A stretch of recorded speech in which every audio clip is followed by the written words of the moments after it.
ఉంది. చూడండి sir, question 25 లీటర్ల పాలు 33 రూపాయలు. అది నేను 35 లీటర్ల పాలుతోటి యాడ్ చేశాను. 35 లీటర్ల పాలుతోటి యాడ్ చేశాను. ఆ లీటర్ యొక్క ధర 45 రూపాయలు. 45 రూపాయలు. సో ఈ రెండిటిని మిక్స్ చేస్తే యావరేజ్ ప్రైస్ ఎంత? ఈ రెండిటిని మిక్స్ చేస్తే యావరేజ్ ప్రైస్ ఎంత? 25 లీటర్ల పాలు 33 రూపాయలు. అది 35 లీటర్ల పాలు 45 రూపాయలతోటి కంబైన్ చేస్తున్నాను. ఆన్సర్ ఏమవుతుంది? స్టెప్ నెంబర్ 1, ఫస్ట్ థింగ్ ఈ రేషియోని సింప్లెస్ట్ చేయాలి. లీటర్ పోయింది. 5 5ల 25, 5 ఏళ్ల 35, 5 ఏళ్ల 35. యావరేజ్ అనేది లోయెస్ట్ వాల్యూ కంటే ఎక్కువ 33 ప్లస్ ఈ వాల్యూ తీసుకోవాలి. 7 డివైడెడ్ బై 7 ప్లస్ 5 ఎంత? 12. 45 33 డీవియేషన్ ఎంత? 12. 33 ప్లస్ 7 ఆన్సర్ ఎంత? 40. 33 ప్లస్ 7 ఆన్సర్ ఎంత? 40. ఇది మామూలుగా మీరైతే ఎలా చేస్తారంటే 33 into 25 plus 45 into 35 divided by 25 plus 35. అసలు ఇది ఈక్వేషన్ అవసరమే లేదు. ఎందుకనంటే మనకు యావరేజ్ కావాలి. మొత్తం మనం ఖర్చు పెట్టింది ఎంత? 1 లీటర్ పాలేమో 33 రూపాయలు, 25 లీటర్లు తీసుకున్నా. ఇంకోటేమో 45 రూపాయలు, 35 లీటర్లు తీసుకున్నా. కంబైన్ చేస్తే వచ్చింది ఇది. Are you all with me? Sir నేను హైయెస్ట్ వాల్యూ నుంచి చెయ్యొచ్చా? సార్ చెయ్యొచ్చు. 45 మైనస్ 5 డివైడెడ్ బై 5 ప్లస్ 7 ఎంత? 12. 45 33 డిఫరెన్స్ 12. 45 మైనస్ 5 డిఫరెన్స్ ఎంత? 40. 45 మైనస్ 5 డిఫరెన్స్ ఎంత? 40. ఈ ఎగ్జాంపుల్ అందరికీ క్లియర్గా అర్థమైంది కదా sir? I hope the idea it is clear. ఇంకో ఎగ్జాంపుల్ కూడా చేస్తాను. ఒక 50 కేజీల గోధుమలు, రైట్, 20 రూపాయలు పర్ కేజీ. దాన్ని నేను 60 కేజీల గోధుమలతోటి యాడ్ చేస్తున్నాను. అదేమో 31 రూపాయలు.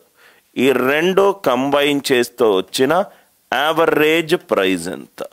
ఈ రెండు కంబైన్ చేస్తే వచ్చే యావరేజ్ ప్రైస్ ఎంత?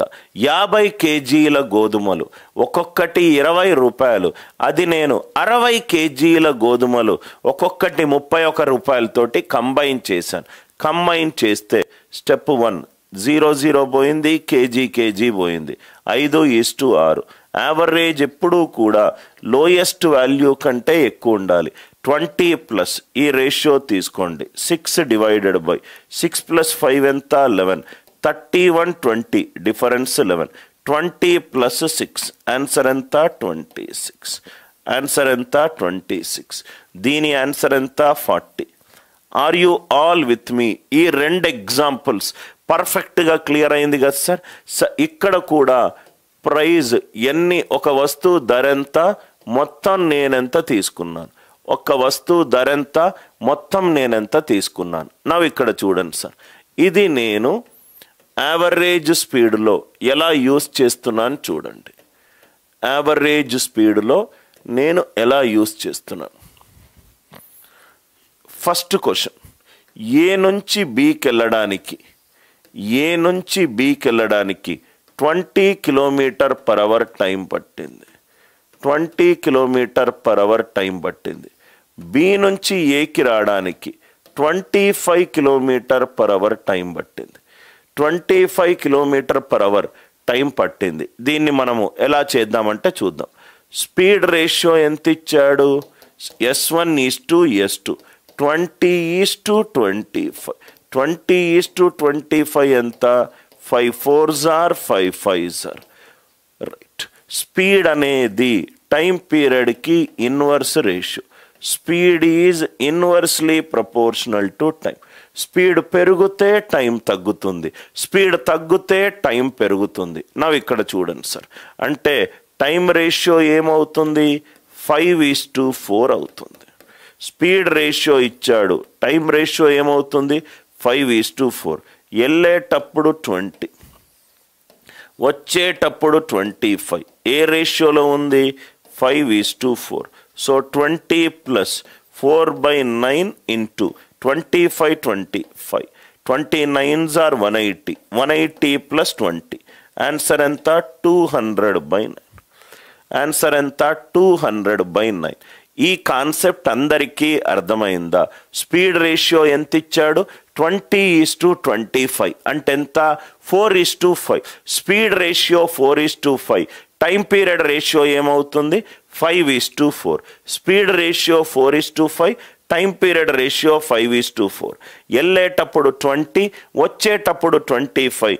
ఏ నిష్పత్తిలో? ఇక్కడ మీరు చూడండి సార్, ప్రైజ్ కన్సంప్షన్ ఎంత? ప్రైజ్ ఒక వస్తువు యొక్క ధర ఎంత, ఎన్ని వస్తువులు కొన్నాను, అవి రెండు ఇన్వర్స్లీ ప్రపోర్షనల్. ఇది స్పీడు, ఇది time. Speed and time are inversely proportional. ఇక్కడ కూడా ఈ కాన్సెప్ట్ యూస్ చేయొచ్చు. అందరికీ క్లియర్ అయిందా? Is the concept very much clear to you? Clear అవుతే ఎస్ అని చెప్పి రిప్లై చేయండి. క్లియర్ అవుతే ఎస్ అని చెప్పి రిప్లై చేయండి sir. Every one.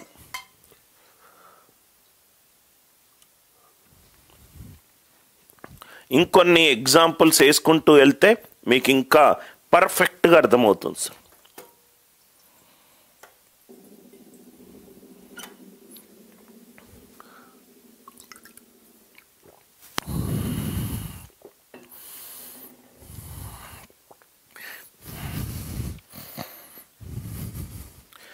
Idea it is clear. ఇంకొన్ని ఎగ్జాంపుల్స్ వేద్దాం, మీకు జస్ట్ కాన్సెప్ట్ అర్థమయ్యేంత వరకే సార్. మళ్ళీ ఇంకో 3 ఎగ్జాంపుల్స్ వేద్దాం. 3 ఎగ్జాంపుల్స్